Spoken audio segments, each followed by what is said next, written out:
Hello friends, welcome to my channel.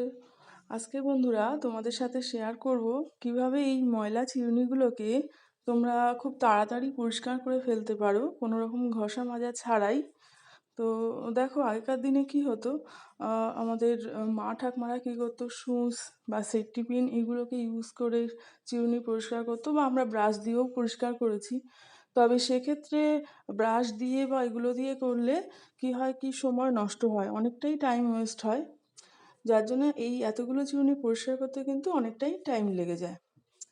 কিন্তু আজকে আমি তোমাদের সঙ্গে শেয়ার করব কিভাবে এতগুলো চিরুনি খুব অল্প সময়ের মধ্যে তোমরা পরিষ্কার করে ফেলতে পারো। তো দেখো, এই চিরুনিগুলোকে আমি প্রথমে জল গরম করে তার মধ্যে এই চিরুনিগুলো দিয়ে দেব। তো দেখো, এখন রান্নাঘরে চলে এসেছি। এই একটা বাটিতে জল বসিয়ে দিয়েছি এবং জলটা ফুটছে, অনেকটাই গরম হয়ে গেছে জলটা।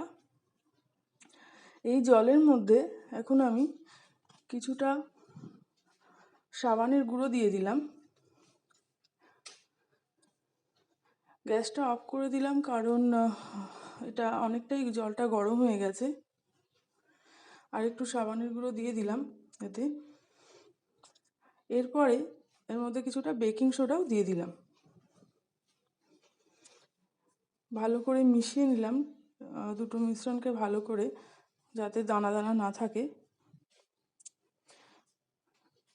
এবার এই মিশ্রণটার মধ্যে আমি এক এক করে চিরুনিগুলো দিয়ে দেব। এই সব চিরুনিগুলো একসাথে দিয়ে দিলাম। দেখো, আমার পাত্রটা ছোট হয়ে গেছে চিরুনিগুলোর তুলনায়। আমি একবার এইদিকে আর একবার ওদিকে উল্টে চিরুনিগুলোকে দিয়ে দেব।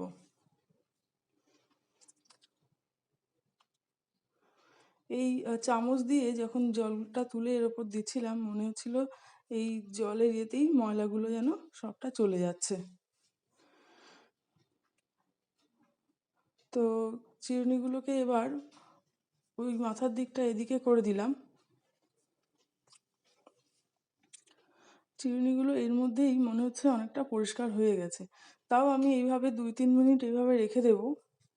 2-3 মিনিট পরে, কিছুক্ষণ পরে তোমাদেরকে দেখাবো ঠিক কতটা ময়লা বেরিয়েছে এবং চিরুনিগুলো কতখানি পরিষ্কার হয়েছে। দেখো, কিছুক্ষণ পরে আমি দেখাচ্ছি এটা, যে কতটা পরিষ্কার হয়েছে এবং জলটা কতটা নোংরা হয়ে গেছে। দেখো, জলটা কতটা নোংরা হয়েছে এবং চিরুনির ময়লাগুলো পুরোটাই জলের মধ্যে চলে এসেছে। আর চিরুনিগুলো কিন্তু একদমই পরিষ্কার হয়ে গেছে। দেখো বন্ধুরা, এইভাবে যদি তোমরা পরিষ্কার করো, তোমাদের খুব অল্প সময়ের মধ্যে চিরুনিগুলো পরিষ্কার করে ফেলতে পারবে। এবং এই টিপসটা তোমরা ফলো করুন, তোমাদের নিশ্চয়ই খুবই প্রয়োজনে আসবে। আর এর সঙ্গে আমার চ্যানেলটাও সাবস্ক্রাইব করে রেখো, যাতে পরবর্তী এই ধরনের কোনো ভালো ভিডিও তোমাদের সাথে শেয়ার করতে পারি। তো ততক্ষণের জন্য টাটা।